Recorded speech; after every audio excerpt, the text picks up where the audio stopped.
This all happened around the Thanksgiving of 2022. I was going through a divorce from my husband at the time. We'll call him Thomas. We'd been together for a little over 12 years by then. Our marriage started out well, but unfortunately we were still living in the same house until the divorce was finalized. Thomas refused to leave until it was finished, so I was unable to evict him from the house due to state laws. It was a pretty miserable situation, and uncomfortable as hell at home. It got to the point where I always felt sick.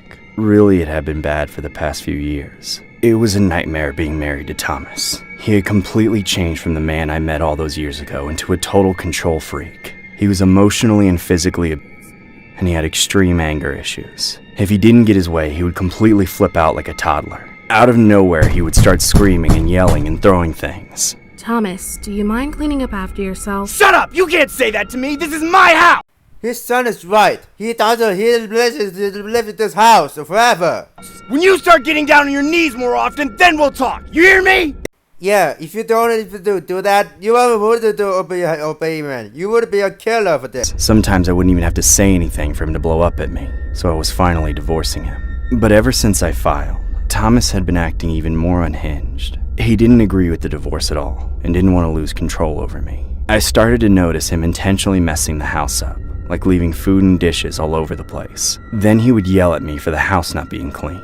He did anything he could to get under my skin. So every day, I waited for the divorce to be finalized, counting down the days. I stayed in my room whenever I was home, and only ever left when I needed to. I avoided Thomas as much as I possibly could, for my own sanity's sake. He was terrible. Every night I would hear him yelling and talking to himself until really late. I didn't know if he had become an alcoholic or if he had just gone psycho. Whenever he was at work, I would cook and eat and try to do everything before he got home. I didn't want to see him for 1 second. It was like that every day. It really started to wear on me. I felt very ill and unhealthy, and I would throw up on a daily basis. I started to become afraid that Thomas would do something awful, so I placed Ring cameras all over the house, just in case he snapped. I wanted to have evidence to use against him. It was that bad. This all went on for months. I never had anything to look forward to, so when it was close to Thanksgiving, I decided I wasn't going to let Thomas ruin that for me too. I invited my family to come over for the holiday at a time when I knew Thomas would be gone. When he went to work the next day before Thanksgiving, I cooked pies, turkey, and a bunch of other food to prepare for the meal the next day. I worried that I wouldn't have enough time to finish all of it before he got home, but I managed it just in time. I rushed to my room just as I heard the front door unlocking. I was relieved to get all the food ready just before he got home. I looked forward to the next day all evening, until I finally went to bed. Then, at around 5 in the morning on Thanksgiving Day, I was awakened by a noise. I didn't know what it was at first, so I listened for it again. There was tussling sounds coming from downstairs, like someone was moving around. It seemed like it had to be Thomas because there was no one else in the house. The more I listened, the more I was sure that he was doing something down there. I was alarmed by this as he was usually asleep at this time. I knew whatever Thomas had going on at 5 a.m. had to be sketchy, so I decided to see what he was up to. I got out of bed as quietly as I could and slowly crept downstairs, keeping all of the lights off. I didn't want him to know that I was awake. There was no telling what he might do if he caught me spying on him.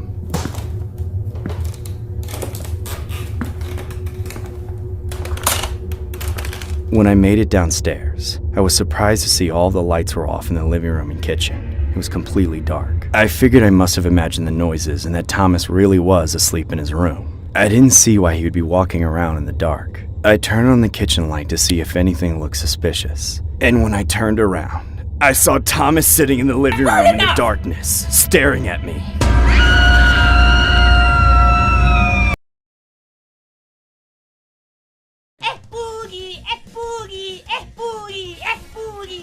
Mom, look at my new sweater! Shut the fuck up! Hey! Take it!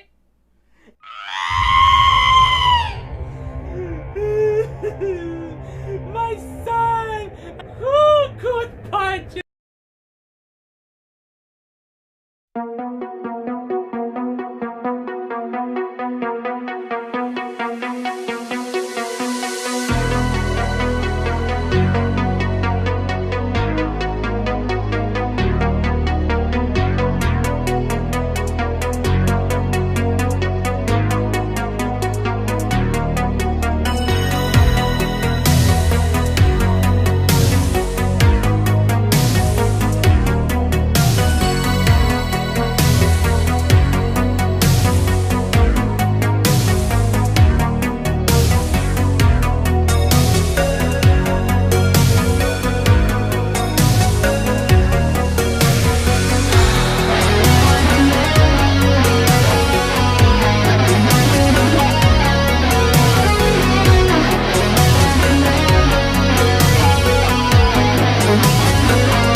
Every year as it gets closer to Thanksgiving, I'm reminded of what happened all those years ago.